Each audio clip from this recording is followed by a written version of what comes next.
Because even the best trained worker in the world can't compete if our businesses are saddled with rapidly increasing healthcare costs. We are fighting to do what we have discussed in this country for generations, finally reforming our nation's broken health insurance system and relieving this unsustainable burden. Because our economic future depends on a financial system that encourages sound investments, honest dealings, and long-term growth, we've proposed the most ambitious financial reforms since the Great Depression. We'll set and enforce clear rules of the road, close loopholes in oversight, charge a new agency with protecting consumers, and address the dangerous systemic risks that brought us to the brink of disaster. These reforms are moving through Congress. We're working to keep these reforms strong, and I'm looking forward to signing them into law.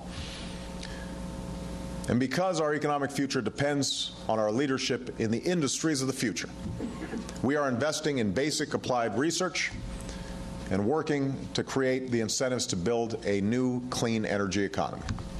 For we know the nation that leads in clean energy will be the nation that leads the world. I want America to be that nation. I want America's prosperity to be powered by what we invent and pioneer, not just what we borrow and what we consume. And I know that we can and will be that nation if we're willing to do what it takes to get there.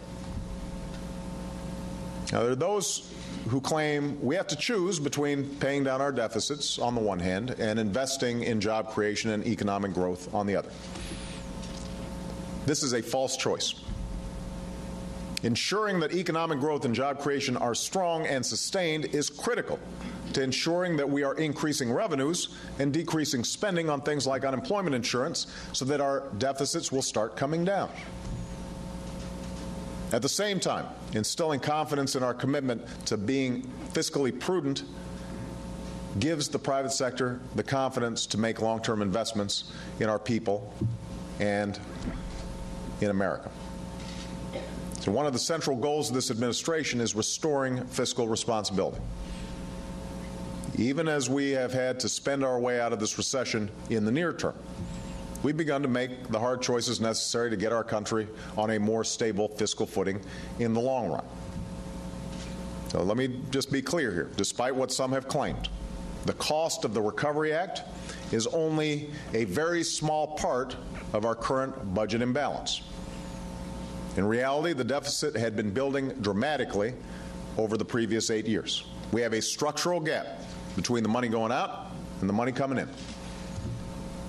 Folks passed tax cuts and expansive entitlement programs without paying for any of it, even as health care costs kept rising year after year.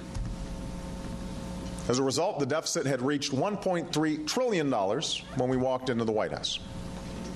And I'd note, these budget-busting tax cuts and spending programs were approved by many of the same people who are now waxing political about fiscal responsibility, while opposing our efforts to reduce deficits by getting health care costs under control. It's a sight to see.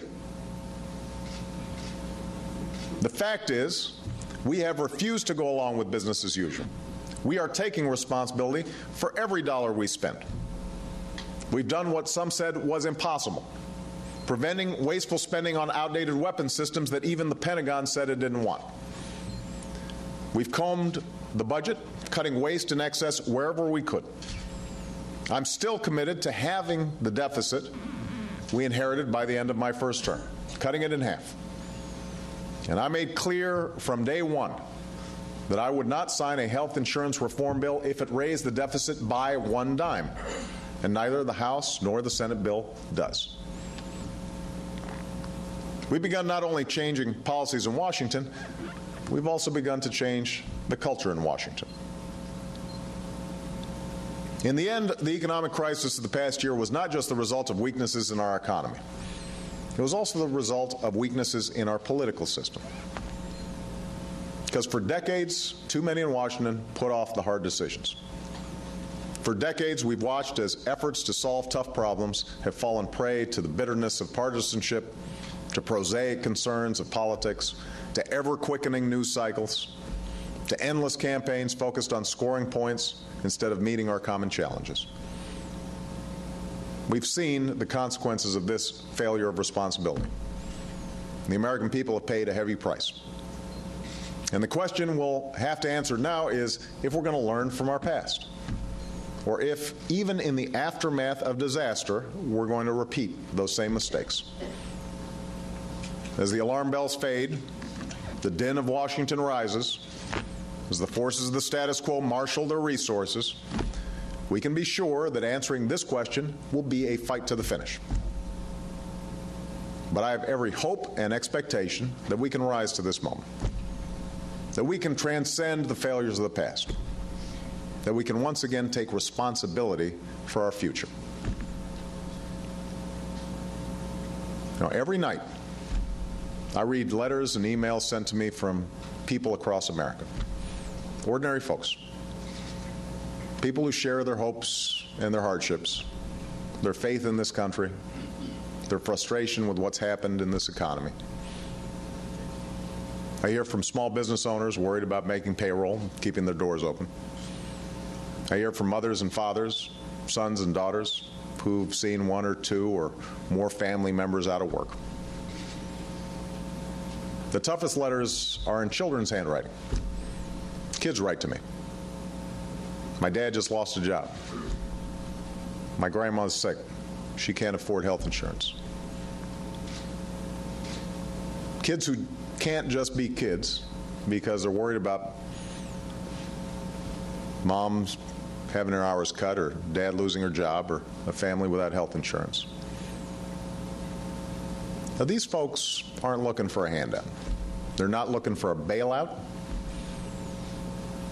Just like those people I visited in Allentown. All they're looking for is a chance to make their own way, to work, to succeed, using their talents and skills. And they're looking for folks in Washington to have a seriousness of purpose that matches the reality of their struggle. Everywhere I've gone, every stop I've made, there are people like this, men and women who have faced misfortune, but who stand ready to build a better future. Students ready to learn, workers eager to work, scientists on the brink of discovery, entrepreneurs seeking the chance to open small businesses. Everywhere I go, there are once shuttered factories just waiting to whir back to life in burgeoning industries. There is a nation ready to meet the challenges of this new age and to lead the world in this new century. And as we look back on the progress of the past year and look forward to the work ahead, I have every confidence that we will do exactly that. These have been a tough 2 years, and there will no doubt be difficult months ahead. But the storms of the past are receding. The skies are brightening, and the horizon is beckoning once more. Thank you very much. Big speech from President Obama on the economy. Let's get some reaction.